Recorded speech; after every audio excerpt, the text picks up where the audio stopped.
But first, our top story covers the hotly contested advanced clean fleets rule out of California.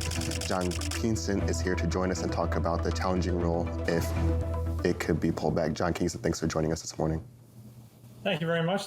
Glad to be here. Certainly things changed from when Bill first asked me to be on, as the California Trucking Association kind of threw us, I'd say, a curveball, except this had been rumored for a while that the CTA might file suit against California and the Advanced Clean Fleets rule.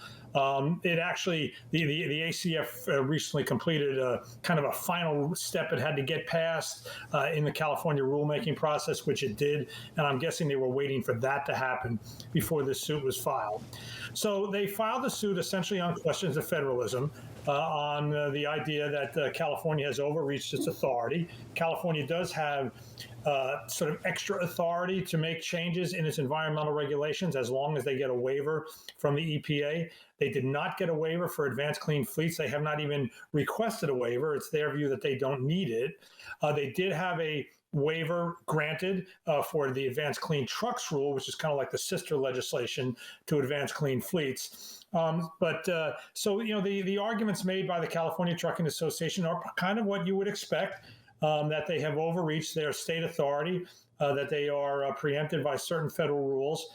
The Federal Aviation Administration Authorization Act, which has been so prominent in the AB5 legislation, that's in the lawsuit too, because their argument is that the F4A blocks any state regulations that could affect rates, prices, or services of trucking. Their argument is that forcing the ZEVs to take over the trucking fleet over the next 20 years or so would affect that. So these are the questions or the points made in the lawsuit filed by the CTA. And of course, let's note that they have asked for an injunction to block it.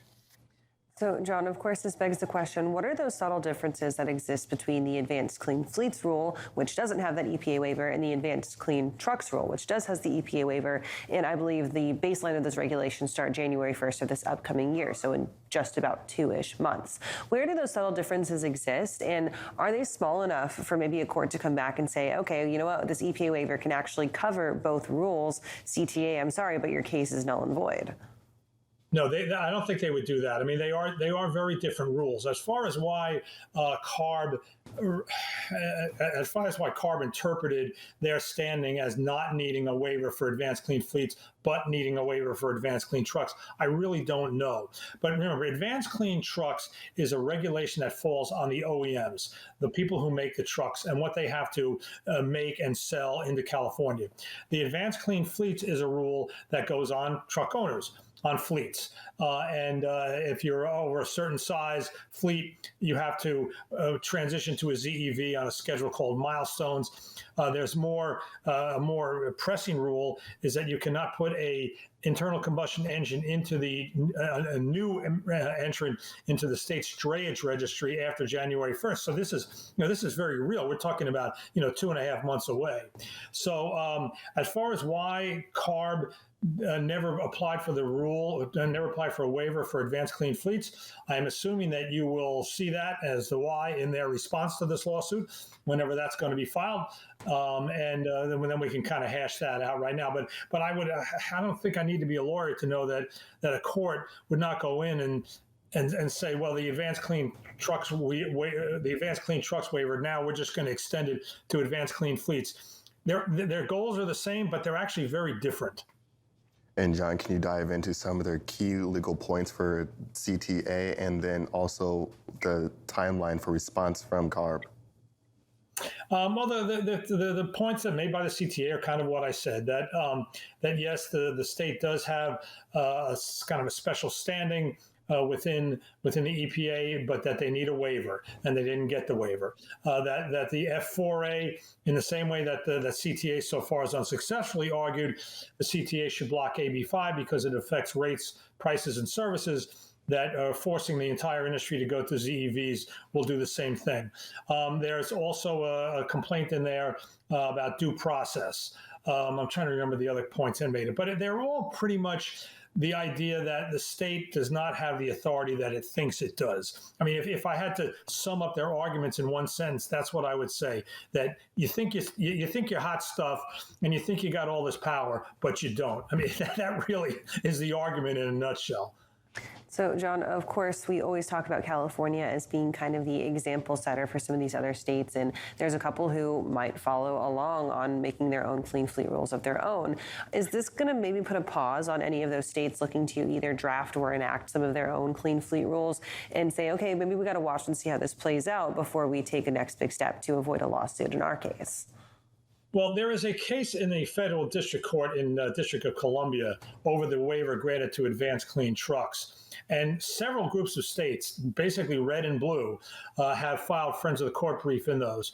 And the blue states are saying, the blue states are states that have mostly said we will follow the California lead, and the red states are the ones that have said they won't.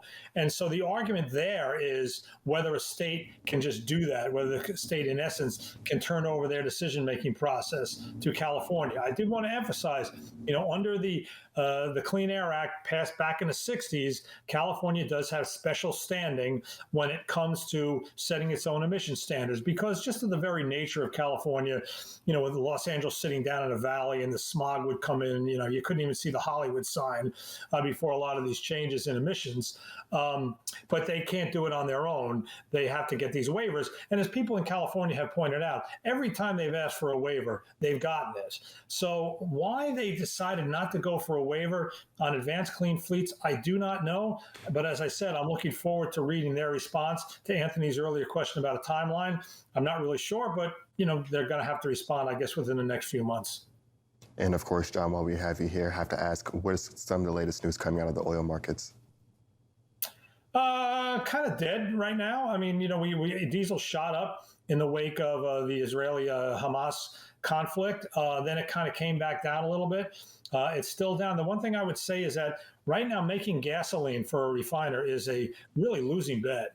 The margins are terrible. So there's kind of good news, bad news on that. On the one hand, refiners are going to try to make as much diesel as they can because gasoline is just not profitable to make while diesel still is. The bad news on that is that the margins are coming down so much overall because, the refiners basically make gasoline. That's their bread and butter.